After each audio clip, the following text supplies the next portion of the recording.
අද 2006 අංක 12 දරන මුද්දර ගාස්තු විශේෂ විධිවිධාන පනත සම්බන්ධයෙන් තමයි මේ මාතෘකාව තිබෙන්නේ. බදු ඔප්පු සම්බන්ධයෙන් තියෙන මුද්දර ගාස්තු ප්‍රමාණය එකකට එකක් වැඩි කිරීම සම්බන්ධයෙන් ඒකේ තුන්වෙනි වගන්තය යටතේ මේ බදු ගාස්තු දෙගුණ කිරීම. ගරු සභාපතිතුමනි, මුද්දර ගාස්තුවක අරමුණු සාමාන්‍යයෙන් දෙකක් තියෙන ඕනම තැනකදී එකක් තමයි මෙම නීතිමය ලියවිල්ලට වටිනාකමක් වැලිඩේෂන් එකක් දීම.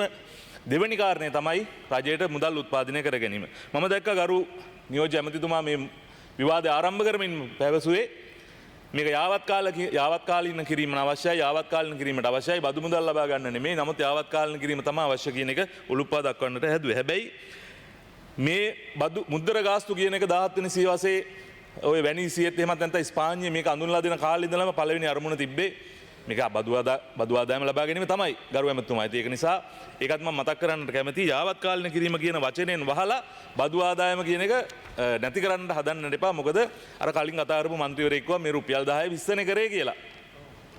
10ක් 20 කරා මේක මොකක්ද කියලා. හැබැයි දැනගන්න ඕන, අපි දැනගන්න ඕන කොළඹ ප්‍රදේශයේ බස්නාහිර පළාතේ බදු ගිවිසුමක් දැක්කම මේක මිලියන් ගණන් වල වැඩිවීමක්. පොඩි ගාණක් නෙමෙයි. රුපියල් 10 20 කියන්නේ රුපියල් 10කින් වැඩි වෙච්ච ප්‍රමාණයක් නෙමෙයි.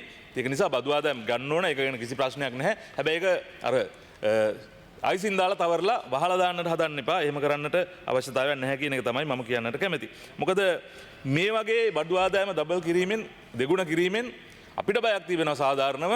දැන් මේ වෙනකොටත් ගරු සභාපතිතුමනි මේ අධිකරණ පද්ධතියට දරන්න බැරි පීඩනයක් එල්ල වෙලා තියෙනවා නඩු සම්බන්ධයෙන්. ලක්ෂ 11ක් නඩු තියෙනවා කියලා අපි මෙතනදී දරා වුණා.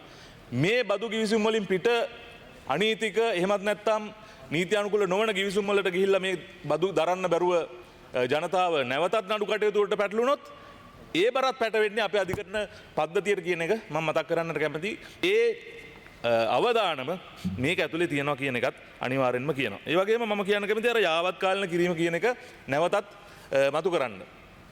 දැන් ඩිජිටල් කරණය කරන්න තමයි මම හිතන්නේ විශාල සූදානමක් තියෙනවා කියන දැන් මාස 6-7ක් ගියා තාමත් ඒ ගැන අපිට පෙනෙන්නට යම් දෙයක් නැහැ. හැබැයි යාවත්කාලීන කරනවා කියලා කරන්නට තිබුණේ මෙන්න මේ ඩිජිටල් කරණය හරහා ඩිජිටල් මුද්දර බදු ගෙවන ක්‍රමයක් හදාගන්න තිබ්බනම් අපිට මම හිතන්නේ ඒක යාවත්කාලීන කිරීමක් විදියට අපිට ගන්නට පුළුවන්.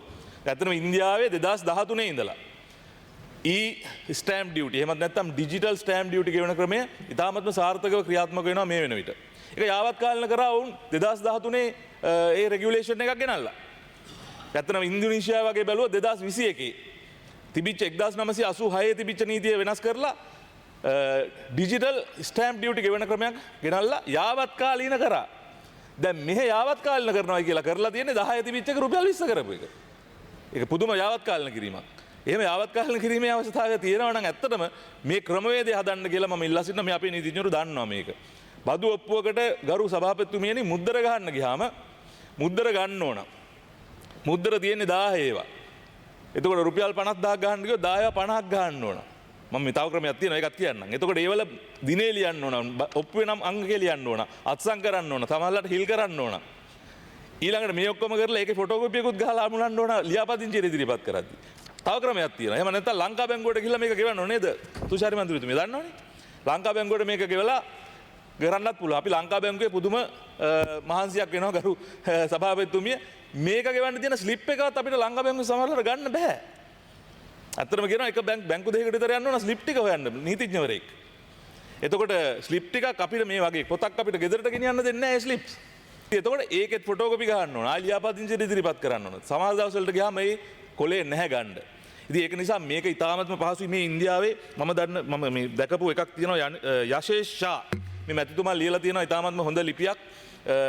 ඩිජිටල් ස්ටෑම්පින් ඩියුටි ස්ටෑම්ප් ඩියුටි ගෙවන ක්‍රමය ගැන ඉතාමත්ම පැහැදිලි ආකාරයෙන් කරලා දෙනවා. මේකට අපි කරන්නට තියෙන්නේ ගරු සභාපතිතුමියනි මේ ලීගල් ඉන්ස්ට්‍රුමන්ට් එක එහෙමත් නැත්නම් මේ නීතිමය ලියවිල්ල අපි අප්ලෝඩ් කරන්න තියෙන්නේ අන්තර්ජාලයට. මේකට එක සමාගමක් ඔවුන්ගේ වග කියන මුළු ඉන්දියාවෙම. ඊළඟට ස්වයංක්‍රීයව ඒ ගාන හැදිලා QR කෝඩ් එකක් එක්ක print වෙලා එන්න අපිට ඔන්ලයින් මේක පේමන්ට් එක කරන්න පුළුවන්. ඉතාලම තප්පර ගානක වැඩක් තියෙන්නේ. ආය අලවලු ඉන්න දෙයක් නැහැ. මේ දේවල් ගේනවා නම් මම හිතන්නේ ඉතාමත් හොඳයි. යාවත් කාලන කිරීමේ සැබෑ උවමනාවක් තියෙනවා. මම මේක සභාගත කරනවා සියලු දෙනාට කියන්න මේක මේ කියව ගන්න මේ වෙලාවෙ මෙතන කියන්න වෙලාව නැති නිසා. ඒක නිසා මම කියන්නේ එහෙම යාවත් කාලන කිරීමකට අපි යමු කියන එක තමයි මම විශේෂයෙන්ම කියන්නේ. එහෙම නැතුව කියන්න එපා රුපියල් 10 මේ 20 කරේ රුපියල් 10 නේ වැඩි උනේ කියලා. ඔය විශාල ප්‍රමාණයකින් මේක වැඩි වීමට නියමිතයි කියන එක තමයි මම කියන්නේ.